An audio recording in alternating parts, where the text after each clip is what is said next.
Hello, good morning बच्चों। पिछले video में हमने आपको ज़रा दूरदृष्टिता के विषय में बताया था, कारण बताया था, निवारण बताया था और इसको दूर करने के लिए तरीका भी बताया था। द्विफोकसी लेंसों का प्रयोग करता है व्यक्ति। ज़रा दूरदृष्टिता मतलब आदमी की आय में वृद्धि हो जाए तो नेत्र की समंजन क्षमता धीरे धीरे कम हो जाती है, जिससे निकट बिंदु दूर हट जाता है। इस दोष को जरा दूरदृष्टिता कहते हैं। कारण क्या है? पक्षमाभी पेशियों के धीरे धीरे दुर्बल हो जाने से और क्रिस्टली लेंस के लचीलेपन में कमी आ जाने से ये कारण होता है दोष। निवारण: इस दोष को दूर करने के लिए उत्तल लेंस का प्रयोग करते हैं। अगर किसी को पास का भी गड़बड़ है, दूर का भी गड़बड़ है, तो उसमें हम लोग द्विफोकसी लेंस का उपयोग करते हैं। अब हम आगे बढ़ रहे हैं। आपकी एनसीईआरटी के पृष्ठ 211 के प्रश्नों को हम बताने जा रहे हैं। एनसीईआरटी की उत्तर प्रदेश यूपी बोर्ड की किताब, जिसमें पेज 211 पे पहला क्वेश्चन कहा गया है, नेत्र की समंजन क्षमता से क्या अभिप्राय है? एनसीईआरटी की बुक, नेत्र की समंजन क्षमता से क्या अभिप्राय है? तो समंजन क्षमता हमने पहले भी बताई। अभिनेत्र लेंस की वह क्षमता जिसके कारण नेत्र अपनी फोकस दूरी को घटा या बढ़ा सके, यानी कि समायोजित कर सके। भाई क्यों समायोजित करेगा? क्योंकि वस्तु को स्पष्ट देखने के लिए, वस्तु चाहे पास रखी हो या दूर रखी हो, ठीक है, तो उसको स्पष्ट देखने के लिए अपनी नेत्र की समंजन क्षमता को कम या ज़्यादा कर लेना, मतलब क्षमता को कम या ज़्यादा कर लेना समंजन क्षमता कहलाता है। इसी को हम नेत्र की समंजन क्षमता कहते हैं। अब दूसरा प्रश्न है, निकट दृष्टि दोष का कोई व्यक्ति 1.2 मीटर से अधिक दूरी पर रखी वस्तुओं को सुस्पष्ट नहीं देख सकता। ये 1.2 मीटर का मतलब दूर वस्तु है। आपको बताना, इस दोष को दूर करने के लिए प्रयुक्त संशोधक लेंस किस प्रकार का होना चाहिए। सबसे पहली चीज़ आप ये समझ लीजिए कौन सा दोष है भाई, आपका निकट दृष्टि दोष है। अब निकट दृष्टि दोष में अवतल लेंस का हम लोग प्रयोग करेंगे, ठीक है। निकट दृष्टि दोष हमने आपको बताया था, दूर दृष्टि दोष हमने बताया था। निकट दृष्टि दोष में हमने क्या बोला था आपको? ये देखिए, जब ये निकट दृष्टि दोष है तो अवतल लेंस आपका प्रयोग किया गया था। हाँ, तो क्या चीज़ है? उस व्यक्ति को निकट दृष्टि दोष हुआ है, उसका निवारण करने के लिए दोषी व्यक्ति को उपयुक्त फोकस दूरी का अवतल लेंस चश्मे में प्रयोग करना होगा। ये भी प्रश्न हुआ समाप्त। तीसरा प्रश्न, मानव नेत्र की सामान्य दृष्टि के लिए दूर बिंदु तथा निकट बिंदु नेत्र से कितनी दूर होना चाहिए? तो दूर बिंदु का मतलब बहुत दूर, अनंत हो गया, और निकट बिंदु का मतलब 25 सेंटीमीटर, यानी दृष्टि विस्तार 25 से लेके अनंत तक। 25 से कम नहीं देख पाएगा और 25 से अनंत के बीच में सामान्य मनुष्य स्पष्ट देख लेता है, ठीक है। इसके बाद अंतिम पंक्ति में बैठे किसी विद्यार्थी को श्यामपट्ट पढ़ने में कठिनाई हो रही है। श्यामपट्ट समझ गए आप? ब्लैक बोर्ड, ठीक है। पढ़ने में कठिनाई होती है। यह विद्यार्थी किस दृष्टि दोष से पीड़ित है? इसे किस प्रकार संशोधित किया जा सकता है? प्रश्न है आपका। अब आप देखिए, अंतिम पंक्ति में बैठा है, इसका मतलब दूर बैठा हुआ है। अब दूर है तो उसको निकट दृष्टि दोष है ना, तो निकट दृष्टि दोष की वजह से वो नहीं देख पा रहा है। अब निकट दृष्टि दोष को दूर करना है तो क्या करेंगे? उपयुक्त फोकस दूरी का अवतल लेंस हम उसके चश्मे में देंगे। डॉक्टरों के द्वारा उसको अवतल लेंस का चश्मा प्रयोग करना होगा। तो ये हुए आपके 4 प्रश्नों के उत्तर। अब नेक्स्ट टॉपिक है प्रिज्म। प्रिज्म से प्रकाश का अपवर्तन। इसी के बाद वाला टॉपिक है प्रिज्म से पदार्थ का अपवर्तन। अब देखिए प्रिज्म क्या होता है। आप जैसा कि चित्र में देख रहे हैं, ये देखिए, ये चित्र है, ये आपको दिख रहा है प्रिज्म, ABC प्रिज्म है। कांच का प्रिज्म, त्रिभुजाकार प्रिज्म। अब ये त्रिभुज के आकार का प्रिज्म है, ठीक है,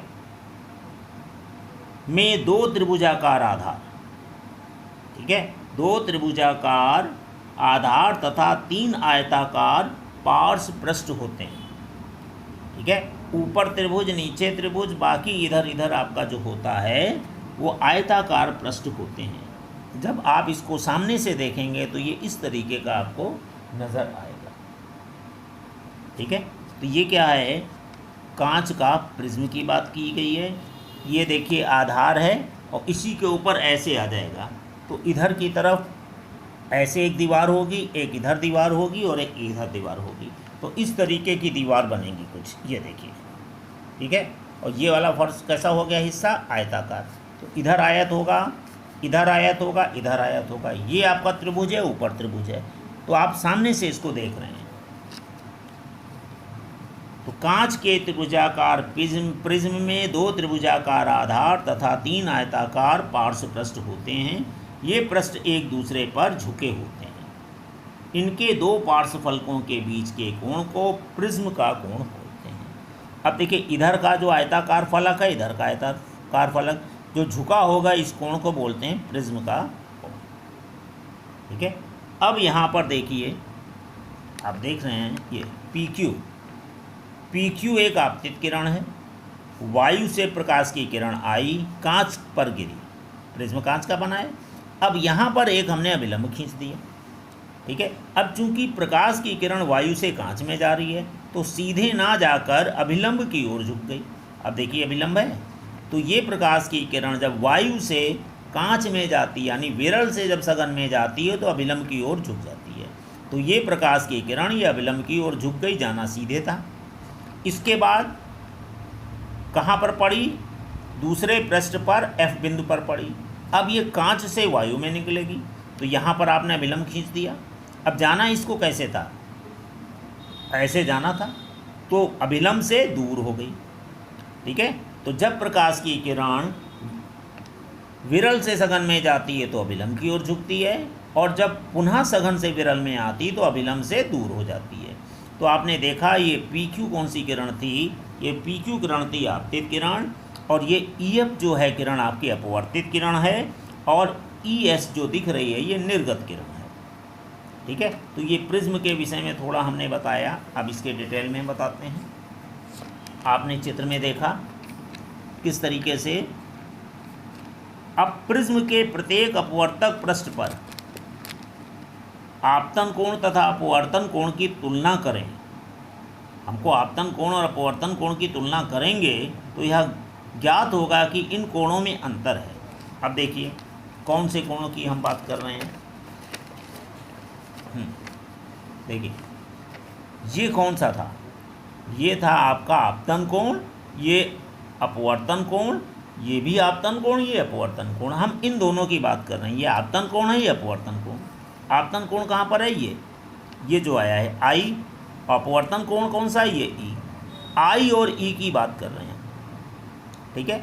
अब आप देखिए अगर इन किरणों को हम आगे बढ़ा दें, ये देखिए बढ़ाया, तो ये जो आपको डी दिख रहा है तो इन दोनों के कोणों के अंतर को प्रकट करता है, ठीक है, जिसको कि हम कहते हैं विचलन कोण। अब देखिए ये जो परावर्तन के पहले वाली आपतित किरण है और ये अपवर्तित किरण है, इसको पीछे हम बढ़ाएंगे। पीछे बढ़ाया तो ये जो कोण बना, इस कोण को कहते हैं विचलन कोण। तो मतलब दोनों आने और निकलने वाली किरणें किस कोण से विचलित हो गई, उसे ही कहते हैं विचलन कोण। तो क्या बताया गया इसमें आपको,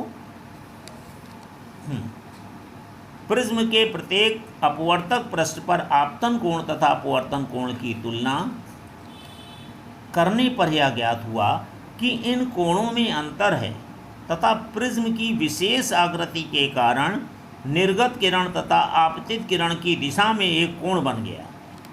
इस कोण को हम विचलन कोण कहते हैं।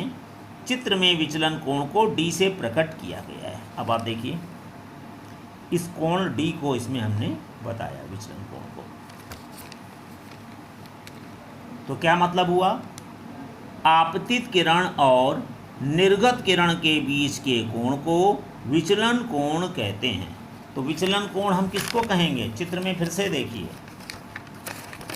हाँ, ये देखिए, ये कौन सी किरण है? PQ आपतित किरण है, और ये कौन सी है? FS निर्गत किरण है। तो आपतित और निर्गत किरण के बीच का जो कोण बना, इसी कोण को हम कहेंगे विचलन कोण। ये कोण कैसे बनाएंगे? ये जो किरण आ रही थी, अगर ना होता ये आपका प्रिज्म तो सीधे चली जाती। इसी तरह ये जो किरण निकल रही है तो ये पीछे चली जाती। तो ये दोनों जो ये किरण और ये किरण जो कोण बनाएगी, ये कोण जो D दिखाया गया है चित्र में, इसी को हम कहते हैं विचलन कोण। तो ये प्रिज्म के विषय में हमने आपको बताया। अभी थोड़ा सा और है प्रिज्म के विषय में। प्रिज्म द्वारा श्वेत प्रकाश का विक्षेपण। क्या मतलब है? जब कोई श्वेत प्रकाश कहाँ मिलेगा? सूर्य के प्रकाश में। किसी कांच के प्रिज्म से गुजरता है। कांच के प्रिज्म को सूर्य के आगे रखें तो आप देखेंगे 7 रंग मिलेंगे आपको। तो वह अपने अवयवी रंगों में विभाजित हो जाता है। यानी सूर्य श्वेत प्रकाश जिन जिन रंगों से मिलकर बना है, उनमें वो अलग अलग हो जाता है। विज्ञान की भाषा में इस घटना को वर्ण विक्षेपण कहते हैं। यानी श्वेत प्रकाश का अपने बने रंगों में विभक्त हो जाना वर्ण विक्षेपण अथवा विक्षेपण की घटना कहलाती है। कौन कौन से रंग होते हैं? श्वेत प्रकाश में बैगनी, जामुनी, नीला, हरा, पीला, नारंगी, लाल जैसे 7 रंग होते हैं। अब आप देखिए, इसमें किधर से हम बात कर रहे हैं? प्रिज्म के आधार की तरफ से। आधार की तरफ से ये बैगनी है, ये जामुनी है, ये यहाँ पर बैगनी, यहाँ पर जामुनी होगा, ये नीला है, ये हरा है, पीला है, नारंगी, ये लाल। यहाँ पर 2 कलर हैं, एक इधर एक इधर। कौन कौन सा है? बैगनी और जामुनी, बहुत कम अंतर है। ये बैगनी है, ये जामुनी है, ये आसमानी नीला है, हरा, पीला, नारंगी, लाल। तो कौन कौन से रंग होंगे इसमें? देखिए, बैगनी का मतलब वायलेट, जामुनी का मतलब इंडिगो I, नीले का मतलब ब्लू, हरे का मतलब ग्रीन यानी G, पीले का मतलब येलो यानी Y, नारंगी का मतलब O, लाल का मतलब R।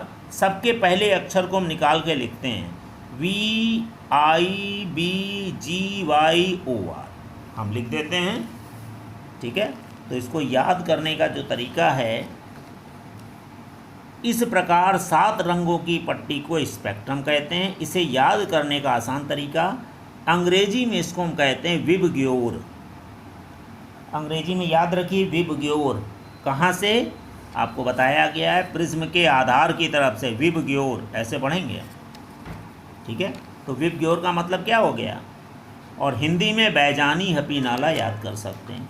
देखिए कैसे। विबग्योर का मतलब V violet, I indigo, B blue, G green, Y yellow, O orange और R रेड। यानी वायलेट इसका मतलब बैगनी, इंडिगो का मतलब जामुनी, ब्लू का मतलब नीला, ये हरा, पीला, नारंगी, लाल। ठीक है, अब इसी को हिंदी में याद करें, बैजानी हपी नाला। बैगनी, जामुनी, नीला, हरा, पीला, नारंगी, लाल का पहला पहला अक्षर लिखते हैं।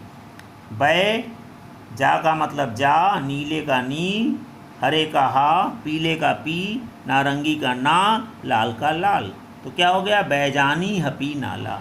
तो ये 2 आप याद कर सकते हैं, अंग्रेजी में, ये हिंदी में, आसान तरीके से।